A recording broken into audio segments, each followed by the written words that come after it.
the shaft sinkhole tragedy. On May 28, 1973, 9 divers converged on the sinkhole of Mount Gambier in Australia. It had appeared nothing more than a small hole on the ground, but it led into a huge underwater cavern, the width of a soccer field, with a single ray of sunshine penetrating 120 feet into a mound of rocks. Christine Millett, 19 years of age, had been diving for nearly 15 years, according to her father. Her brother Stephen, cousin John Bockerman, and friend dive master Gordon Roberts joined this significant journey. The purpose of the journey was to pass beyond the main room, down the western tunnel, and achieve a record 250 feet of depth. The dive proceeded without problem. The team descended down beyond the rock pile where the entrance of the large cave opened up into this odd tunnel.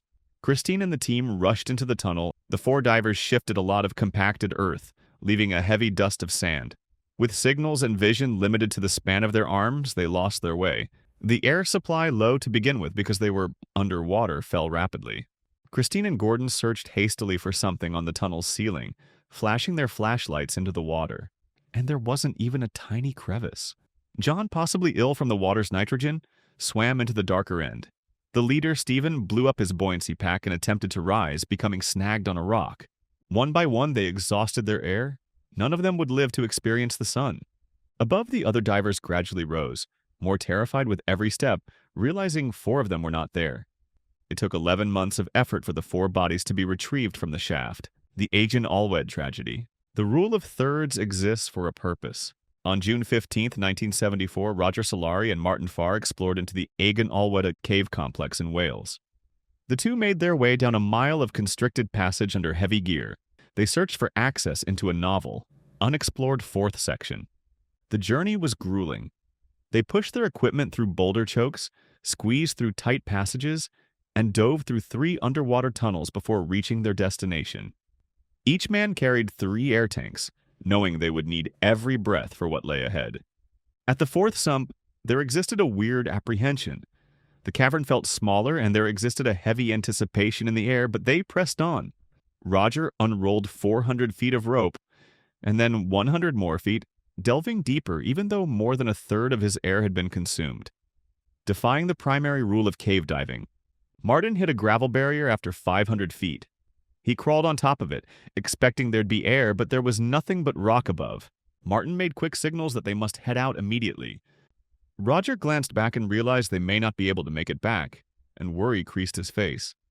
Martin was near the entrance of the sump, waiting for Roger. 10 minutes passed, then 20. An hour passed, and when Martin yanked on the guideline, he saw it severed neatly on the 430-foot marker. Roger had disappeared. Something went terribly wrong when Roger changed his air. In his desperate struggle for air, Roger severed the line, possibly becoming disoriented on the slippery way. With no leader and minimal air remaining, Roger lost his way. For 12 years, Roger's fate remained unknown. In 1986, divers Ian Rowland and Julian Walker discovered his remains 720 feet down in the 4th sump. The location was too deep and hazardous, and therefore very difficult to access.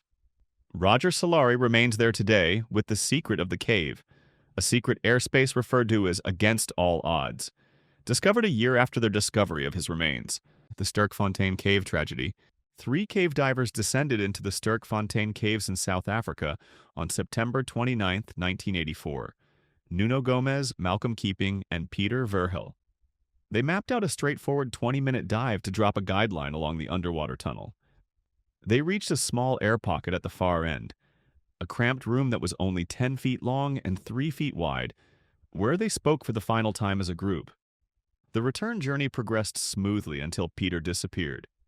He looked down unknown side corridors twice, and both times Nuno held him back. The 3rd time, he was gone for good. Nuno and Malcolm stared into the murky water for 4 tiring hours. Police divers started to search when night descended, believing that now they were looking for a body. But Peter was not dead.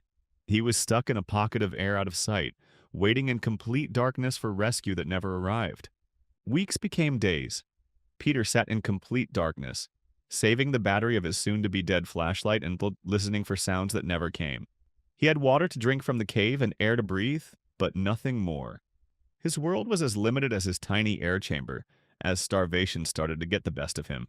He went 120 feet into a side passage, wanting to see a way out, but only found rock. The officials closed the caves for weeks, not allowing experienced cave divers to aid in the search. They looked for a body while Peter was still alive, stuck in the darkness. His beard grew. He lost 44 pounds as his body burned its own fuel. He struck his tank against rocks and shone his light into the water until his battery ran out, but nobody received his signals. 6 weeks afterward, police reopened the dry parts of the cave. In a matter of hours, cavers found footprints to a dead end. Roger Ellis then made the find. Peter's lean body was by a pool of water, his air tank damaged from trying to signal for rescue. Next to him was a final message. "I love you, Cheryl and Ma." Autopsy showed that Peter lived more than 3 weeks without noise or light, before starvation finally killed him. If the dry caves had not been closed, they would have found him alive in a day.